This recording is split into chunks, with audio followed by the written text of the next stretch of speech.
Breath. I have to do something to cover myself, I sighed. Do whatever you effing want, Sean. When you see this is in the news, it's not real. This made me calm down a moment. What could he be talking about? He continued. I'm only doing it for the press. Doing what, Sean? After a long pause, he continued. She knows what this is. She is just pretending to cover me. Sean, what the hell are you talking about? Another pause. Publicly, I'm going to be dating someone else. A video girl? I laughed. Why would you do that? I have to cover myself. I was getting mad. I was actually angrier at myself more than at him. Why was I getting jealous? I was sitting there actually comparing myself to video vixens in my mind. They are thick, but look at my body. Did he prefer some light-skinned, big butt girls from videos? I called myself. No, I know he likes men any damn way. As I regained control, I asked, why the hell are you telling me? He sighed. I wanted you to find out for me first. Like I give a ish. He came at me with his favorite line. You know I love you. It was getting old. I could only think to myself, here we go. Love is a big strong word. I'm tired of him throwing it around and using it when it fits his needs. He's using it while he's sitting here telling me about dating someone else. I replied, you don't hit people you love, Sean. Love doesn't hurt. He sucked his teeth as he responded. Come on.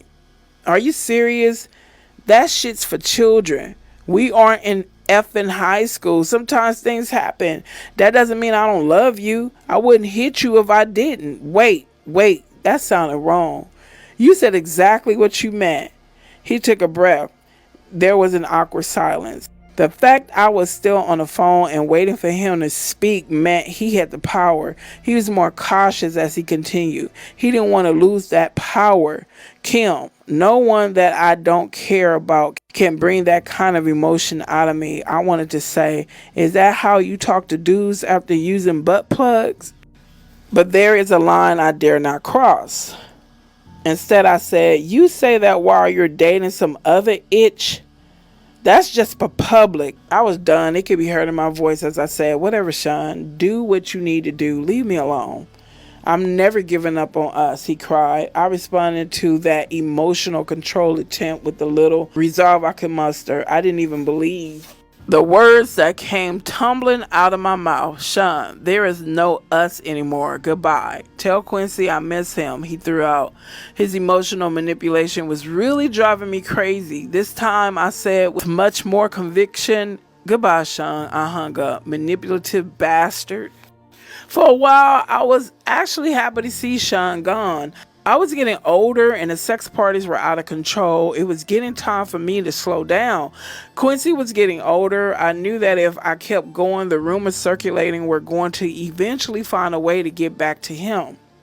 What will he think of me? Chris is about to take his trip to California. I didn't know exactly what was going to happen out there, but I felt like Tiana Wallace was about to be an orphan. I knew I didn't want any ties to that. As I was sitting there contemplating all of this in my robe, sipping my wine on this Friday evening, my doorbell rings. I was not expecting company. I opened the door and found Sean. My heart skipped a beat. I was shocked but recovered quickly. I forced a smile and told him with a slightly slurred speech, shit, I am way more intoxicated than I thought. Sean entered looking around suspiciously, then turned to me and smiled, saying, you haven't been returning my calls. I just wanted to make sure you're okay. I'm fine. He obviously was not here out of concern. He was checking to see who was here. Sean was controlling like that. Yes, even though we were not together and he was dating someone else, he started to make his way to the living room. I attempted to put a quick end to the visit, but it came out a little more directly than I intended. So, since you can see I'm fine, you can let me go to bed now. Part of me wanted him to stay. As he entered the living room, I was forced to follow. Sean was very direct with his next inquiry. Is someone else waiting for you?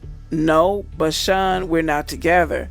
You're dating someone else and I can F whoever I choose. With this, Sean became irate. He fiercely slammed me to the ground. Then he pulled out a 22 and set it on the end table. He turned to me calmly. I was scared.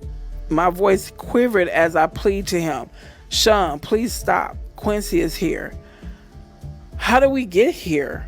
How did we get to the point that he was in my living room threatening me with a gun?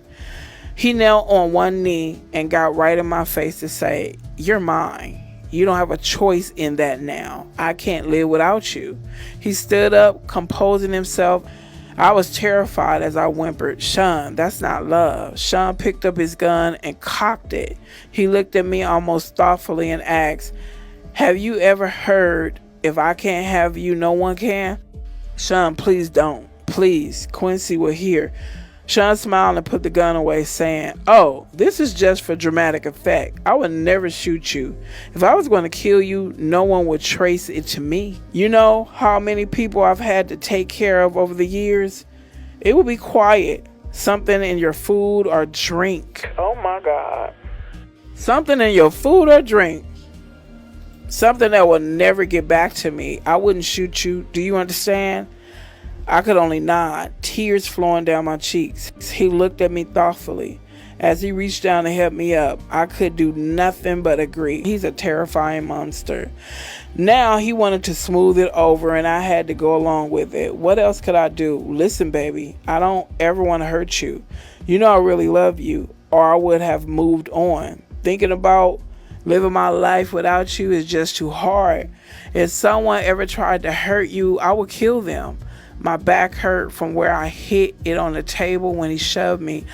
All I could do as he helped me up was nod that I understood through my streaming tears, which he wiped. He looked toward Quincy's room. Let me say goodbye. No, Sean, please. Thinking quickly, he has to get up in the morning. Sean looked at me with an unreadable look. He was studying me. Okay, I'm gonna go. Nervously, I walked him to the front door. This is over, thank God. He kissed me. I didn't want him touching me, but I couldn't refuse. Kiss Quincy for me. I tried to keep my composure as I replied, sure, Sean.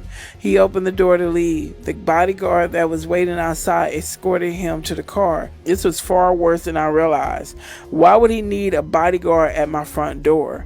How was he anticipating this go? After I shut the door, I had another drink. For tonight, the nightmare was over. I sipped on my wine and cried. The next few days, he sent dozens of flowers. He brought Quincy expensive toys. He didn't want me. He wanted me to keep his secret. I'm trapped. He has the authorities under his thumb. I can't go to them. This is like a gangster movie. How high up does his power go? How far is his reach? The FBI, the CIA, who is not corrupted or who won't be silenced by their upper chain of command? Can anyone help me? You're always effing sorry. He took a deep breath. I have to do something to cover myself. I sighed. Do whatever you effing want, Sean.